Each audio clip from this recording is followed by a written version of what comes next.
like to call to order the council meeting of October 12th. Please call the roll. Rich Bardak. Here. Peg Conway. Here. Bill Doring. Here. Ed Hattenbach. Here. Tom Muething. Here. Ray Warren. Here. Natalie Wolf. Here. Scott Lahrmer. Here. Kevin Frank. Here. If everyone could please rise and join me in the Pledge of Allegiance. I pledge allegiance to the flag of the United States of America and to the republic for which it stands, one nation, under God, indivisible, with liberty and justice for all.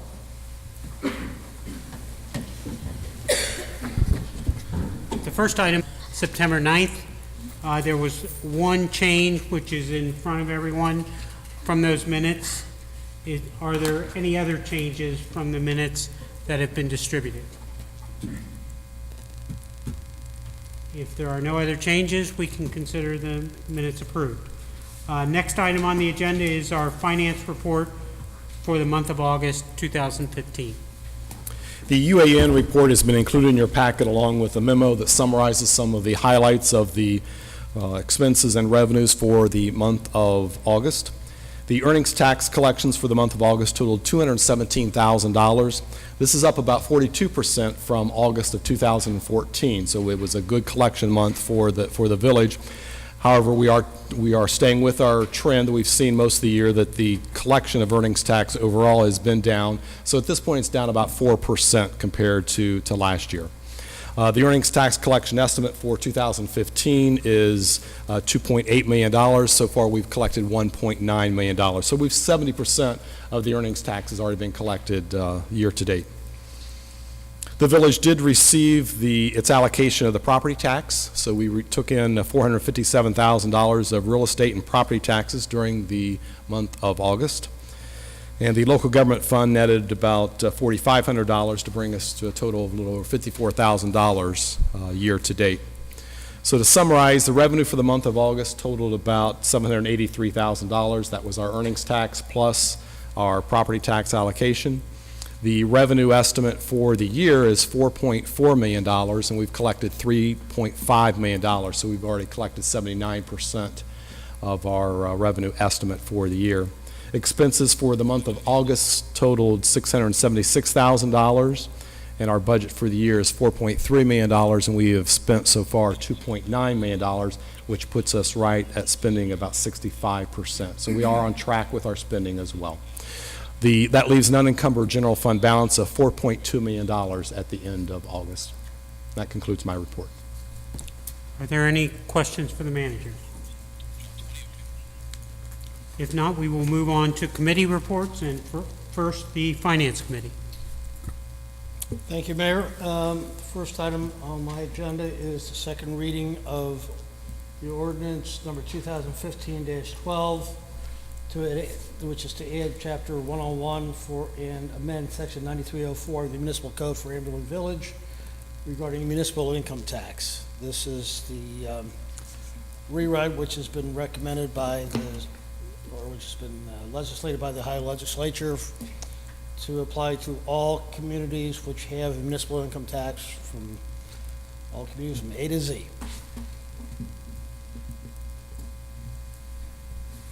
Are there any questions related to the second reading of this ordinance? I mean, I do note that it was included in the print newsletter. Have you received, Scott, have you received questions from residents? I have not received any calls or inquiries about the proposed ordinance. All right. Okay. The final reading, by the way, of this ordinance will be on the November meeting of the council. Okay. Question? Actually, Bill probably is more versed in this, but this is the final ending of House Bill 5, right? That's correct. Where we were, and It's minimal, minimal impact there, but we already had the 5-year average. but local municipalities, including Amberley, we were opposed to the passage of House Bill 5, as I recall, correct? With certain, we were opposed to certain provisions.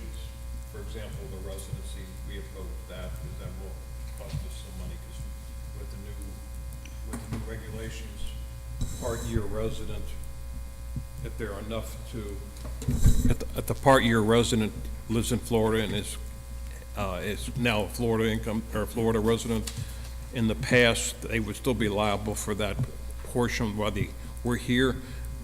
House Bill 5 takes that out of us, so we will lose some revenue from that. But that's probably the most impact that we would see on House Bill 5. I would like to see our state legislature pass an ordinance or a resolution at some point, and I know this would never happen, where we wouldn't be losing revenue and where we would be gaining revenue. But I'm sure that's all of our desire. Unfortunately, the organizations which were behind this legislation are not that open-minded, including, many organizations such as the Ohio Society of CPA, which happens to be my trade association. I mean, it's very frustrating. It unifies all the taxing authorities to have the same rules is what the bottom line is, but then because there was a whole different definition of a resident for different communities. So I understand the logic behind, I just didn't understand the logic behind some of the changes. The 5-year being the most impact to some communities.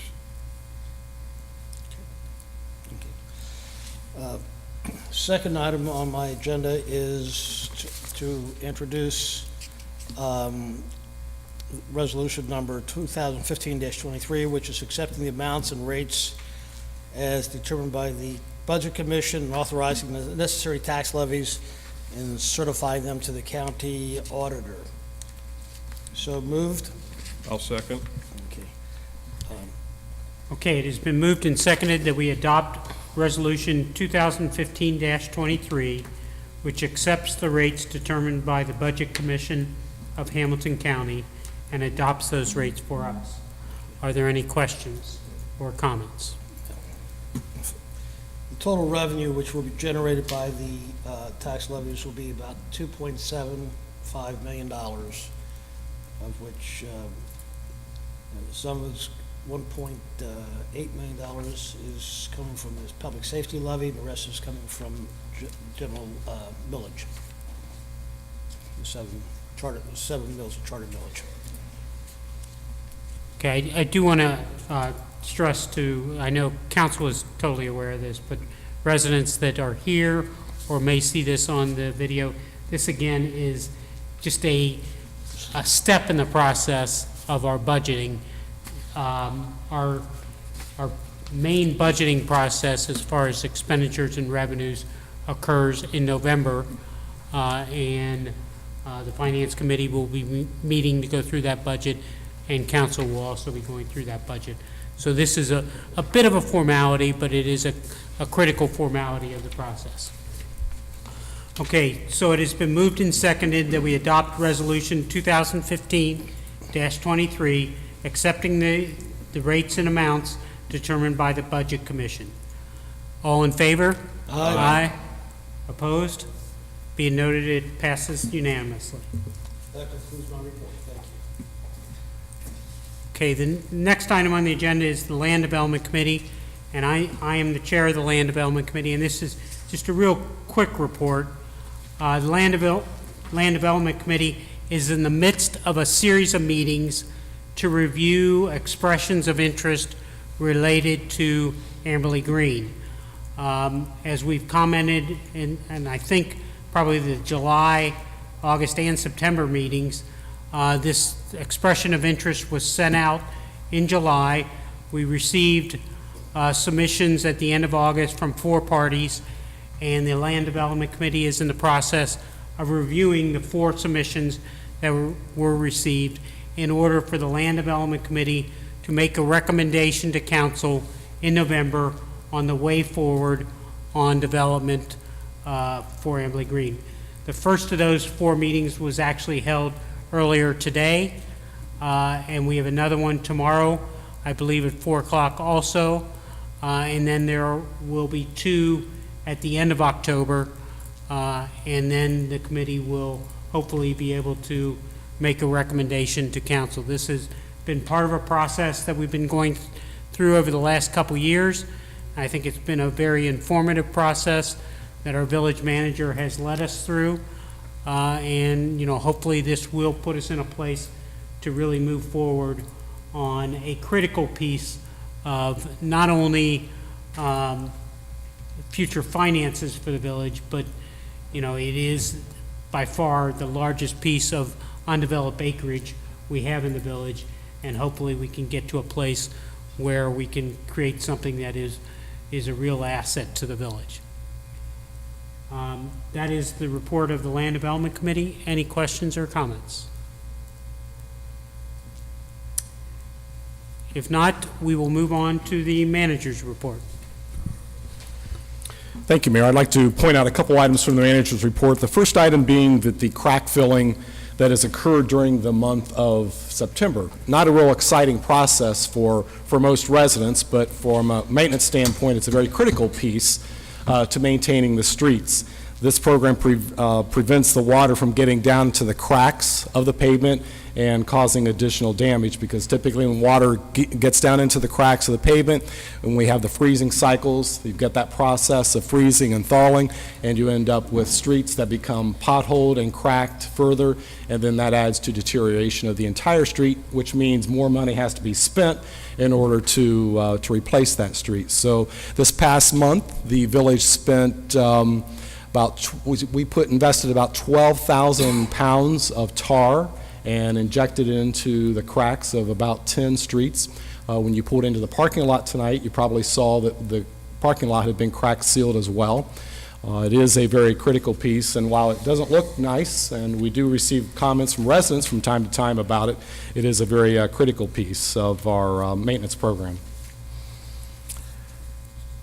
I want to talk about brush chipping. The residents received the newsletter a few weeks ago, and one of the items mentioned in here is about brush pickup being suspended.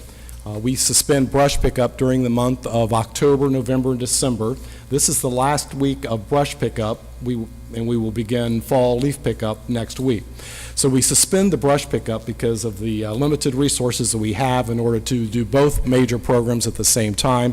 It's next to impossible to pick up brush at the same time that we're picking up leaves, because there's such a large volume of leaves that we receive in the village.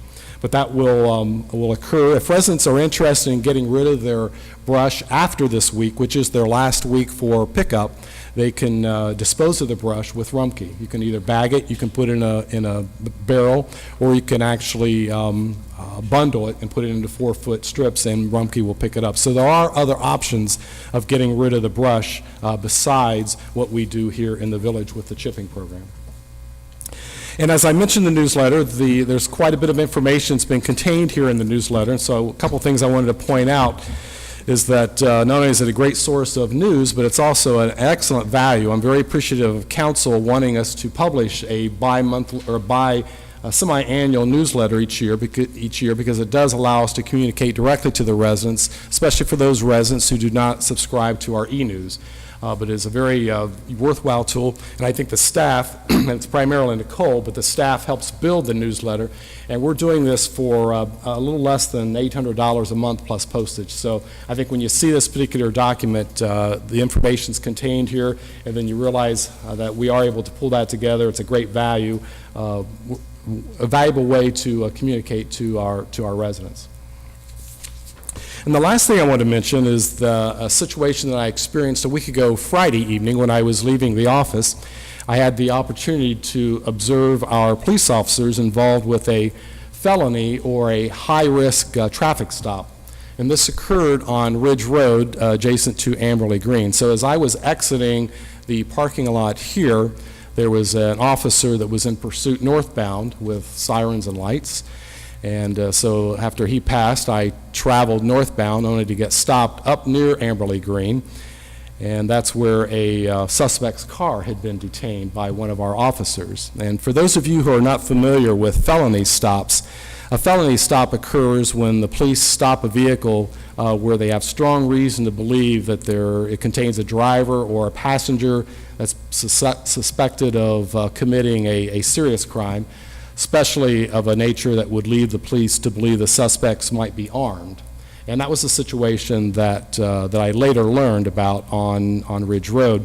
The vehicle that had been stopped and detained here had been involved with a reported cashing fraudulent checks in Reading. So Reading police were involved in the chase. The vehicle left Reading, and they radioed to us that the vehicle may be coming our direction. Our officer was very diligent in this and stopped the car on Ridge Road. So while I'm not accustomed to high-risk stops, I observed our officers handling the traffic stop in a manner that it ensured their safety by issuing instructions to the occupants and maintaining control during the entire period of time, keeping a safe distance from the car, having weapons drawn, giving verbal warnings for the occupant to turn off the vehicle, to drop the keys onto the pavement, telling the occupants which doors to open, how to open those doors, and which occupants to get out. So it was a very methodical process that I got to witness our officer go through. And so it was a very uncomfortable situation for me to witness firsthand, because I was parked along the road, and my concern was I just wanted to get out of there because I felt I was too close to see what I was seeing. But I really do believe it was probably a textbook example of how a felony stop is properly conducted. I was most impressed with the management of the risk, which is something village managers are always concerned about, how risk is being managed. But in this situation, I was very comfortable that it was under control. And I think it was, this can be contributed to our police department's, their standard operating procedures. They are very well versed on how to deal in these types of situations that are obviously high risk and a lot of emotion that occurs at that time. But I also think it's also attributed to the amount of training that our officers receive, because this is not something new to the village. So I just wanted to remark how impressed I was with how the situation was handled and how well it reflected on our fine police department. So I just wanted to share that with council. And that concludes my report. I just wanted to clarify one detail. I heard you say the newsletter is $800 a month. Did you mean issue? Issue, I'm sorry, yes. I think we should consider doing it quarterly, if it's not too much burden on the staff. I mean, I wasn't counting staff time in that number. You're too successful. But it is a fair comment, and, the time to consider that will be during the budgeting process. So if there is If it were more often, it could be cheaper. I mean, you'd have less content to manage. So maybe that's something that the Public Outreach Committee could possibly have a meeting before the budget to consider that, and then make a recommendation to the, because I know probably the Public Outreach Committee may be meeting anyway related to the survey that was done related to the 75th anniversary. Are there other questions or comments for the manager? If not, we will move on to the chief's report. Thanks. My report's going to be brief. In August, on the 25th, I met with the Police and Fire Committee, and we discussed the CLIA process, the accreditation process that we've been in for a number of years. What we did was we started evaluating this after our last process. Being an A-size agency, which is an agency under 24 personnel, there's only 20 departments in the United States that actually maintain that, which it's a good status, and I think the CLIA has been a great process for our police department. It's allowed us to build a foundation, and build our policies and procedures, and get a lot of things in place that were not in place before to where they're as solid. I think Amberley's always been looked at before CLIA, during CLIA, and after CLIA. It's always been looked at as one of the top departments in Hamilton County. We hope to maintain that. When we were doing evaluation and looking at personnel time and things like that, going into next year, we're looking at an additional $9,000 expense to maintain the CLIA process. Well, at that point, I looked at that $9,000, and that doesn't include personnel costs to go to training and different things like that, to conferences. So what I wanted to look at is what standards are we actually following for CLIA? Well, right now, originally we started with CLIA's 488 standards. We followed all these standards, as many as your department was required, which was in the 400 range. Because the smaller agencies were dropping out, CLIA began dropping it down. And then once we realized, when we started doing evaluation, we're paying to be an accredited agency through CLIA to follow 191 standards. Of the 191 standards that we follow, they're all regulated by the law. We have to follow those anyway. So what we're doing is we're maintaining these standards that are approved by different organizations, but we're already required to do that with the Attorney General's office, the Department of Justice, OPATA, and all these things are already in place that we have to follow. So now we're paying a third party to maintain that, to say that we have the CLIA, accreditation standard. So I spoke with the representative from CLIA after I spoke with council, and I let them know that starting next year, we're going in a different direction, where we are going to maintain our standard operating procedures we have in place, and we'll continue to get our updates from the Hamilton County Police Chiefs Association, the Prosecutor's Office, the Coroner's Office, Attorney General, and Department of Justice, as we do on a regular basis now. So we'll continue that process. We'll continue to have the same department we are, but we're kind of looking at this as, with personnel time, things have changed within the department, how we operate, and I just can't see spending an additional $10,000 in excess a year on something that we're required by law to maintain. So, in a nutshell, we're going to do away with CLIA. This does not, bash us in any way. If we ever want to get back into CLIA, they're more than happy to allow us back in. They did send us a refund check for $5,000 for fees that we already paid into for this year. I'm open for questions. Are there any questions for the chief? Just an observation, I think going through that analysis, Chief, we really appreciate that, having someone actually look at the value versus the cost on stuff. I think this whole new regime that we've had the last 4 years is just another example of how we've been very diligent with spending our funds. Thank you. Thanks. I second that. Too often, a lot of times a criticism of government is we continue to do things simply because it's always been done. And this was a case where a council, I think 25 to 30 years ago, recommended us go into accreditation process, and it has served us well. That's one thing we got to remember, is this has served us very well. Correct. But I very much commend your team, and as I understand, it came from, bottom up, people starting to challenge whether it's worth it. And again, that's a great culture, that people are willing to challenge things that, could easily be perceived as something you have to do. So, congratulations. Thank you. And I'll just add to that we had it was a very productive discussion in the Police Fire Committee, and we all felt good about the fact that over the past 2 years, the committee has been meeting more often, and we've had a lot of dialogue with the department around a lot of stuff. So when the chief presented this, it made a lot of sense. And going forward, we'll continue with those kinds of educational meetings and dialogue. Thank you. Thanks. Any other questions or comments? If not, we will move on to the mayor's report.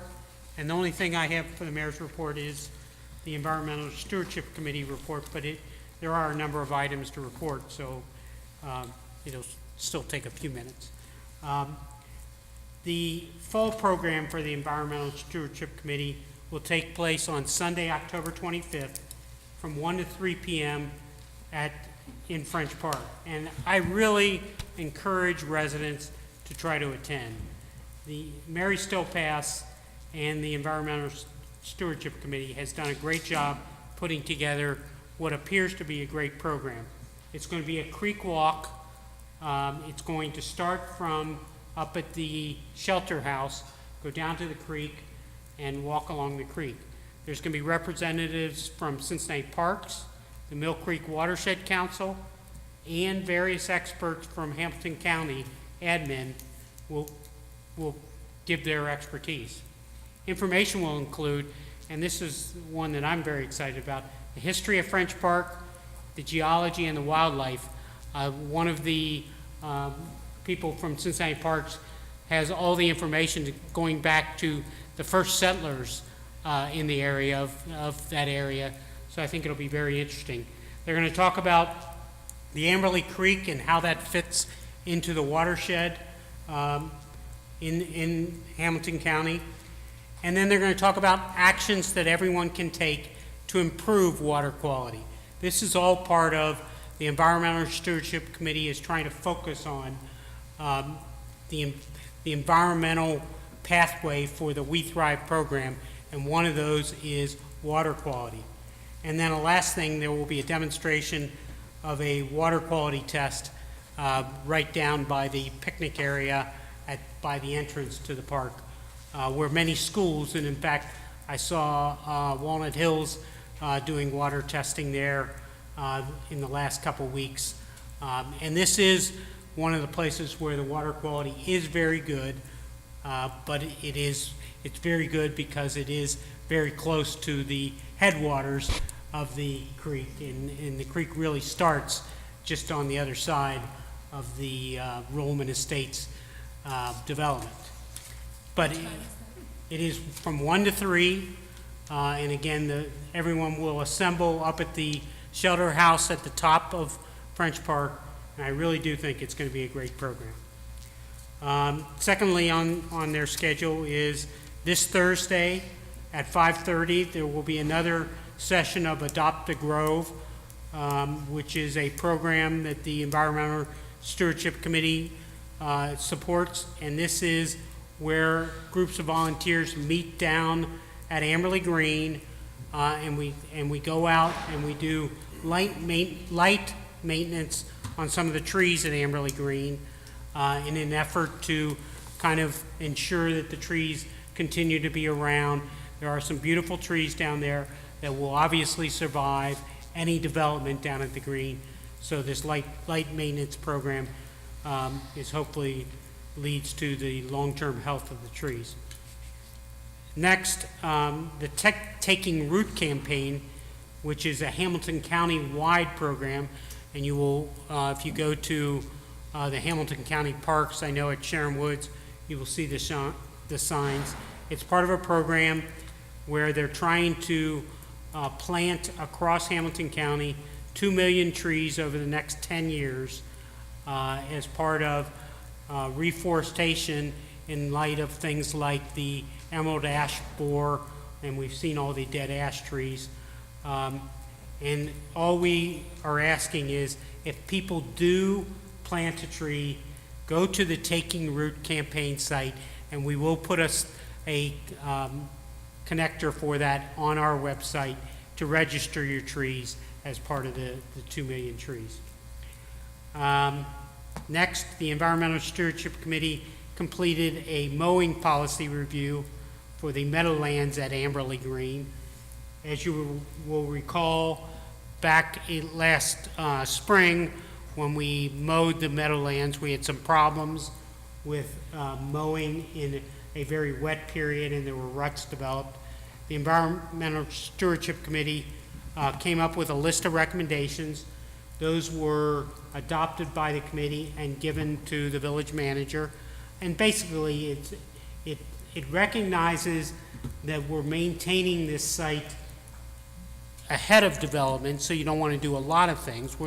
It's not like we're creating meadowlands, but it said we ought to, it did a lot of study of what meadowlands do across the U.S. and said probably mowing every other year is sufficient. And so once every 2 years, and recommended focusing on the fall, and right now might be a good time because we now know everything's been pretty dry. So go to it every other year.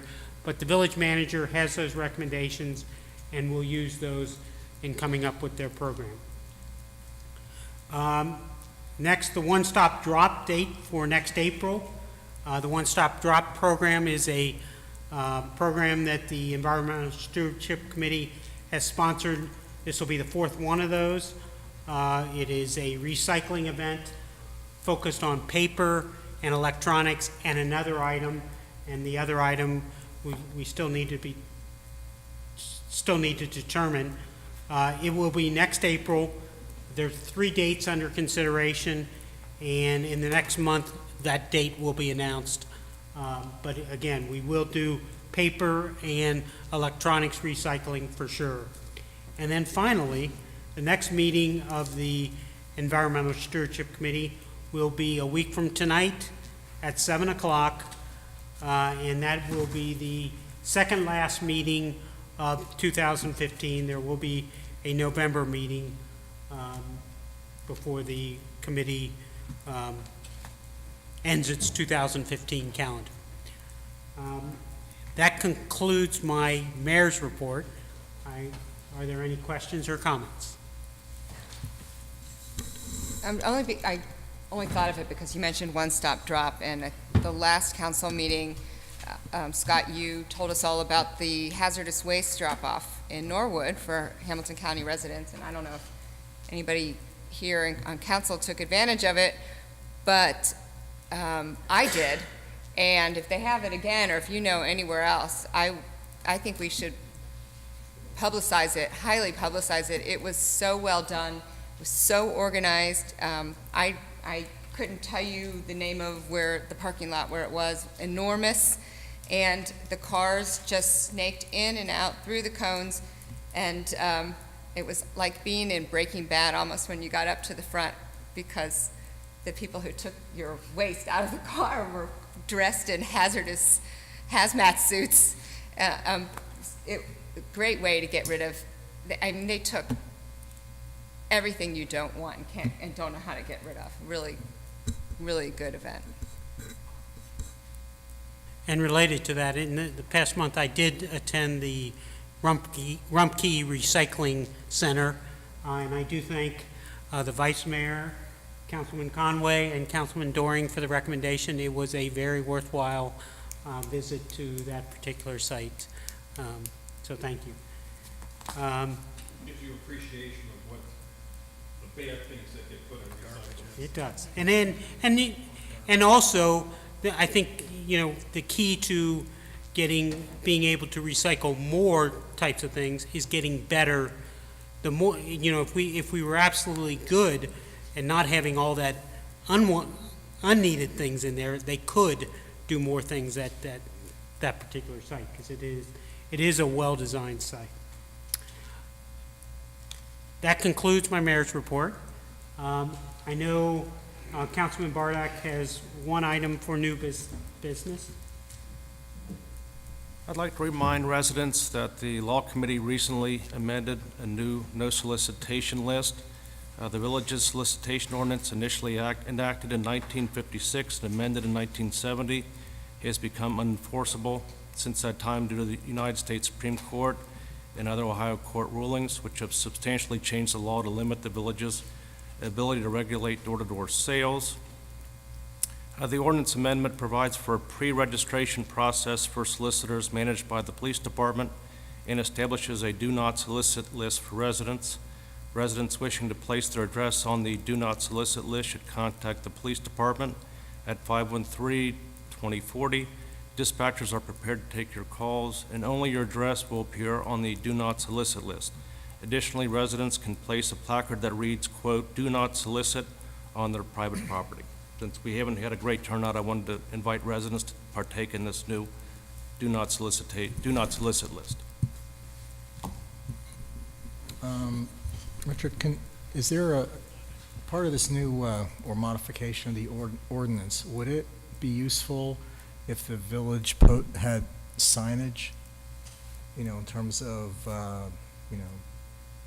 who can solicit or can't solicit, or solicitors need to register at the village office? It may be used as a deterrent. Well, what Councilmember Bardak is talking about is encouraging residents to get on the no solicit list, and we need residents to call the police department and ask for their address to be put on that list. The matter you're talking about is in regards to posting signs advising solicitors to come to the police department. And at this point, we're choosing to not put those signs up, just it's additional clutter at our entrance. If it becomes a problem, we'll revisit that. But at this point, we're not going to put those signs up encouraging any of that. My understanding from Scott is we haven't had a great turnout, which is why we're trying to get more residents to partake in this plan.